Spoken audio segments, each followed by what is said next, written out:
Pemberantasan korupsi selalu diklaim sebagai agenda utama negara. Hampir setiap tahun, publik disuguhi penangkapan, konferensi pers, dan pernyataan tegas soal komitmen melawan korupsi. Namun di balik semua itu, satu pertanyaan terus muncul dan tak pernah benar-benar terjawab. Mengapa pemberantasan korupsi terasa tebang pilih dan sangat selektif? Ini bukan sekadar opini, melainkan soal pola yang berulang. Poin pertama, penindakan lebih tunduk pada arah kekuasaan. Dalam banyak kasus, penegakan hukum bergerak cepat ketika yang disasar adalah aktor yang sudah kehilangan perlindungan politik. Mereka yang posisinya melemah atau tak lagi berada di lingkar strategis cenderung lebih mudah diproses. Sebaliknya, ketika dugaan korupsi menyentuh figur dengan pengaruh kuat dan jejaring luas, proses hukum sering berjalan lambat, berlapis, bahkan menghilang dari ruang publik. Ini memunculkan kesan bahwa hukum membaca peta kekuatan sebelum bertindak. Poin kedua, hukum tajam ke bawah, tumpul ke atas. Tidak sedikit pejabat teknis atau level menengah yang dijadikan wajah penindakan. Mereka ditangkap, diadili, dan dihukum. Namun dalam kasus besar, publik jarang melihat pengambil keputusan utama benar-benar dimintai pertanggungjawaban. Padahal korupsi berskala besar mustahil terjadi tanpa persetujuan struktural. Ketika aktor kunci lolos, hukum kehilangan esensinya dan berubah menjadi mekanisme seleksi korban, bukan penegakan keadilan. Poin ketiga, momentum politik menentukan waktu penindakan. Banyak kasus mencuat bertepatan dengan momen politik tertentu, seperti pergantian kekuasaan, konflik elit, atau konsolidasi nasional. Hal ini memperkuat persepsi bahwa hukum tidak hanya berbasis bukti, tetapi juga berbasis timing.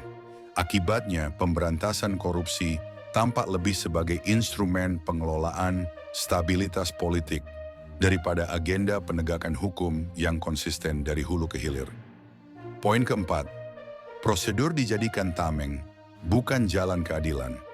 Alasan alat bukti belum cukup atau proses masih berjalan memang sah secara hukum. Namun ketika alasan yang sama diterapkan secara berbeda pada kasus yang serupa, publik melihat ketimpangan, bukan profesionalisme. Masalah utamanya bukan pada aturan, melainkan pada keberanian menerapkan aturan tersebut secara setara. Hukum yang kuat di atas kertas tetapi lemah dalam praktik akan kehilangan legitimasi moral. Poin kelima, efek jera yang semakin lemah. Ketika pola penegakan hukum bisa dibaca, korupsi tidak berhenti melainkan belajar. Para pelaku menyesuaikan diri, mencari jalur aman, dan memanfaatkan celah yang tersedia. Inilah bahaya terbesar dari penegakan hukum yang selektif, karena ia tidak menghentikan korupsi, tetapi justru mengajarkan cara menghindarinya. Analisis kunci Indonesia tidak kekurangan undang-undang atau lembaga penegak hukum.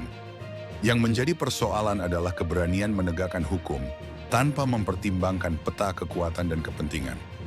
Selama hukum masih dapat dinegosiasikan oleh posisi, relasi, dan pengaruh, keadilan akan selalu terasa timpang. Pemberantasan korupsi yang tebang pilih bukan hanya melemahkan hukum, tetapi juga mengikis kepercayaan publik terhadap negara. Paragraf tambahan. Dalam jangka panjang, selektivitas penegakan hukum berisiko melahirkan sinisme kolektif di tengah masyarakat. Ketika publik tidak lagi percaya bahwa hukum bekerja untuk semua orang, kepatuhan berubah menjadi keterpaksaan dan integritas sistem perlahan runtuh.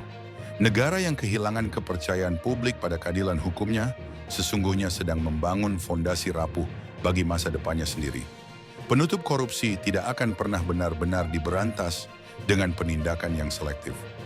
Ia hanya bisa dikalahkan oleh keadilan yang konsisten dan setara. Pertanyaannya sekarang bukan lagi apakah korupsi diberantas, tetapi siapa yang benar-benar berani diberantas. Untuk Indonesia menjadi lebih baik,